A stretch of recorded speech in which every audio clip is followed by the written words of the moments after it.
So we have some questions for you, and then we'll move on. Are there things that interest you? At this moment, I'm kind of stagnant. At this very moment or at this broader moment? Broader moment.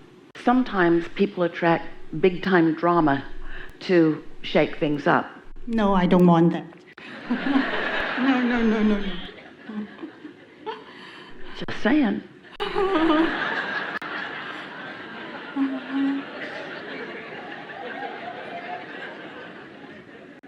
Do you believe that the law of attraction is a real thing? Yes. Do you believe in the power of your focus? Yes. Do you think attention to a subject activates something within you that draws it to you and you to it? Yes. So if you're stagnant, what does that mean? When you ask me about interest, at this short period of time, I have been kind of not feeling much passion about anything. Well, we know that. We started with that. Joy and passion are in the same place. But we're not asking you for off-the-wall enthusiasm or for joy or for passion. We're asking you,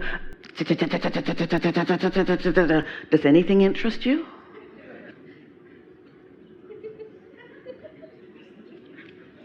So,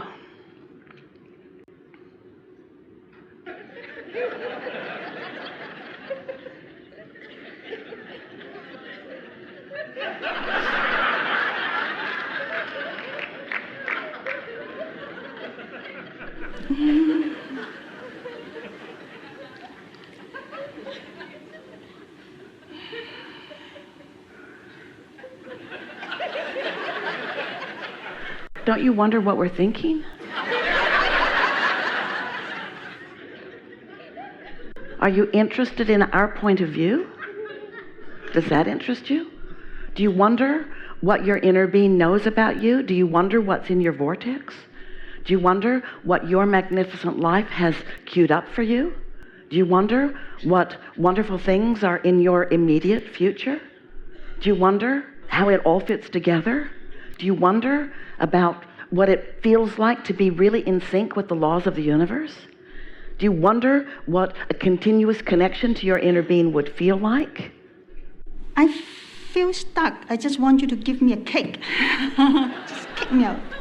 Just kick me into the vortex.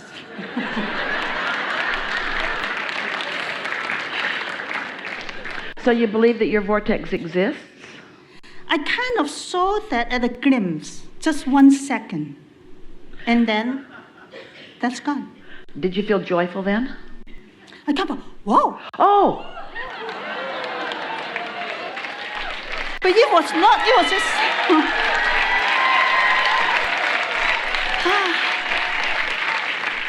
So it has happened to you, and that's why you want more of that.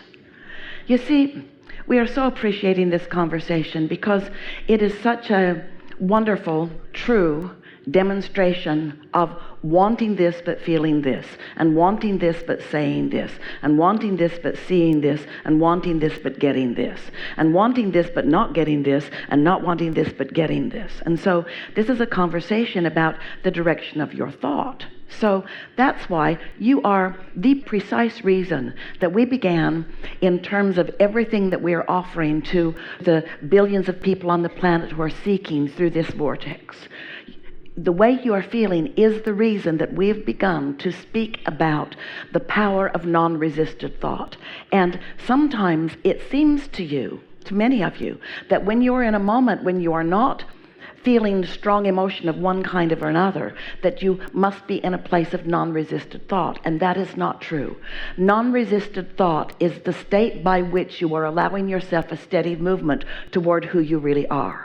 So when you say, Abraham, I just want you to kick me into the vortex, that's good news, because it tells us first you acknowledge that there is one, and second that we know where it is, and next that you believe that you are worthy of being in there. And then we're back to the original question that you stated here today. You don't know how to let yourself go there. And then you said the most profound answer to your very important question. You said, I have an analytical mind. You didn't use those words, but that's what you meant. I have the ability to focus. I'm like a dog on a bone. I get focused upon something. I am a problem solver. That's what you said. I solve problems. And we said problem solvers prevent solutions. People who solve problems do not allow solutions. Oh, they create solutions. They create solutions. They queue all kinds of solutions up for others who are less analytical and less focused to allow into their experience.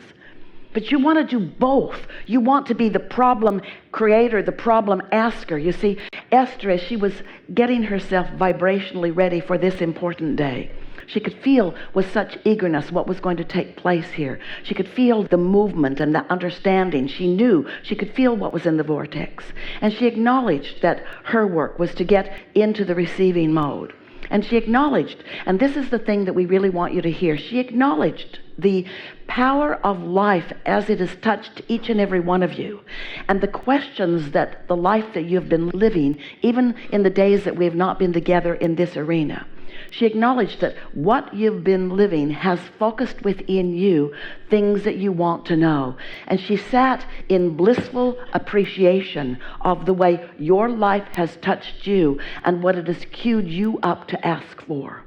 And then she acknowledged that her role in this moment in time was not to queue up questions, not to focus upon anything, not to do anything other than put herself in a place of utter allowance of what your life has caused you to summon to you, to be spoken through Esther in a way that makes it more vivid or more understanding to you.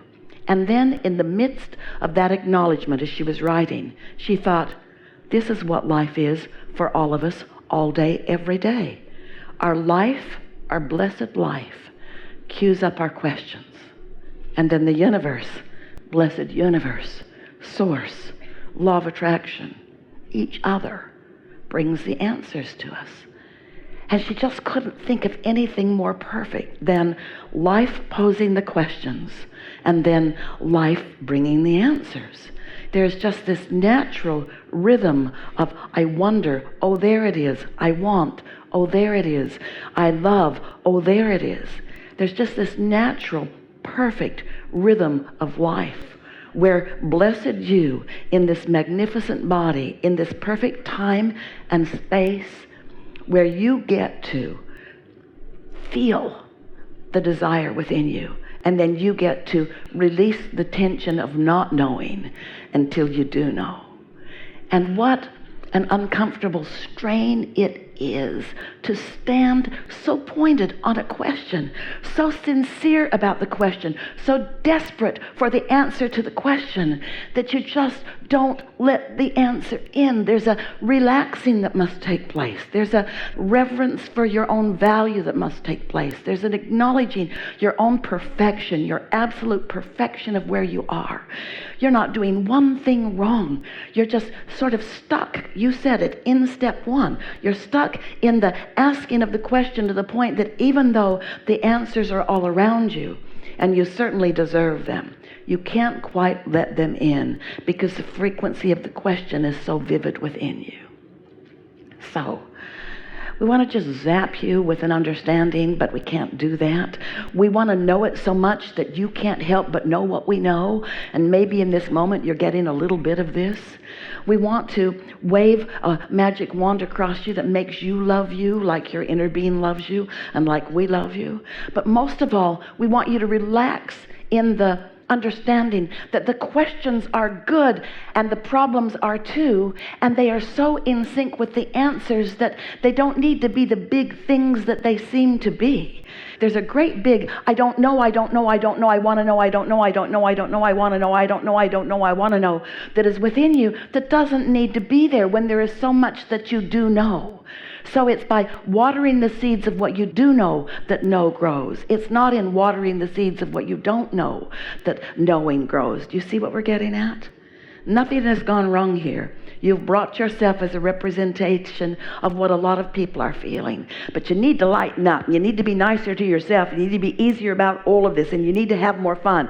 And you need to notice the things that you are appreciating. There are so many. You are not dead, and you are not done, and you are not dull, and you are not without desire. All of that is within you. You just want to let a little more of the momentum about that happen within you. You can't continue to say, I'm bored. Esther and her friends coined a new word. They're going to call Stephen Colbert and see if he can get it in the dictionary.